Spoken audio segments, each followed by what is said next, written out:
So this is the story for people that don't know about Iran. So there was a gentleman who was democratically elected. I forget his name. What is his name? I'm going to fuck it up.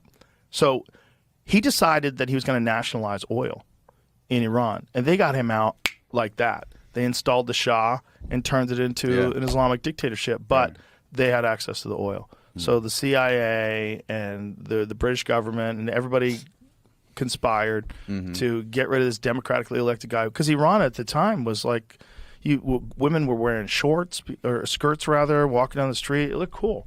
Here it is. Mohammed Mossadegh. Okay, so let's zoom in on the story here. It says Iranian Prime Minister Mohammed Mossadegh was removed from power in a coup organized and financed by British and U.S. governments. The Shah quickly returned to take power and signed off over 40% of Iran's oil fields to U.S. companies. It's crazy, man. It's like, it's so transparent. They didn't even wait a couple of years. They didn't even, well, the Shah's in power now. We'll see how things go. They immediately came in and signed everything off. 1953, the CIA and British intelligence orchestrated a coup d'etat that toppled the democratically elected government of Iran. The government of Mohammed Mossadegh, the aftershocks of the coup are still being felt. 51 Prime Minister Mossadegh roused Britain's ire when he nationalized the oil industry.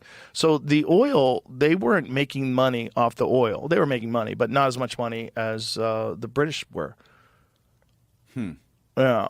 It had been exclusively controlled by the Anglo-Iranian Oil Company. The company later became known as the British Petroleum. This BP. time it's different, though. We BP, don't want the which oil is this time. they're the same people that dumped all the oil in the Gulf. Yeah, exactly. That's BP. After considering military action, Britain opted for a coup d'etat. President Harry Truman rejected the idea, but when Dwight Eisenhower took over the White House, he ordered the CIA to embark on one of its first covert operations against a foreign government.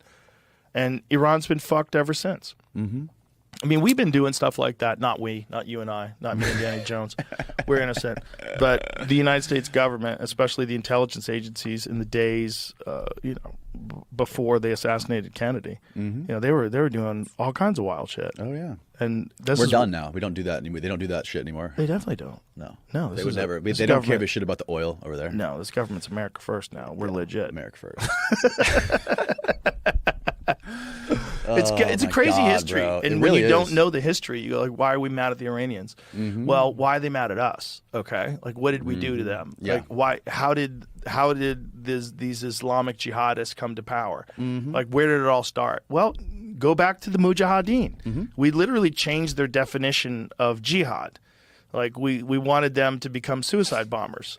We wanted them to do things and martyr themselves. So it was the original definition of jihad. Look this up, but I'm pretty sure it was a war against your own vices. Really? Yep. Yeah. The idea was you were trying to be a good Muslim, a pure Muslim. You were trying to avoid impure thoughts, no alcohol, all these different things. And they twisted that around with jihadists and through the CIA and Osama bin Laden and the Mujahideen to fight off the Soviet Union when the Soviet Union occupied Afghanistan. Like, Osama bin Laden was our guy. Right. He was working for us. Yeah. And then he's like, these fucking people suck.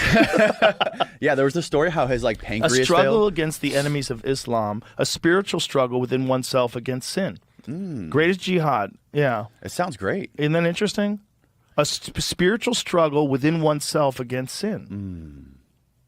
Yeah, I mean, just reading it sounds like so. It seems like it's more than one definition. There's probably so many bastardized The other one is versions. Declared a jihad against the scroll back down again.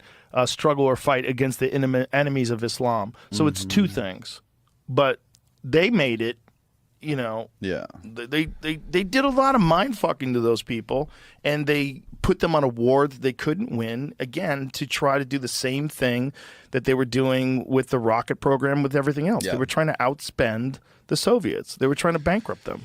Yeah. That part of the world is just like, how much of it has to do with the fact that we've been occupying that area, that part of the world for so long, and going out there, killing all the bad guys, and then the kids seeing their families being slaughtered, and then okay, we're going to eliminate terrorism, let's take out these bad guys. But then the kids grow up and you realize it's just the Hydra. You cut the head off and 3 grow back. Well, if you want to be even more cynical, we pay them and we arm them. Yes. And we left behind billions of dollars of shit Yeah. in Afghanistan that they use for parades now.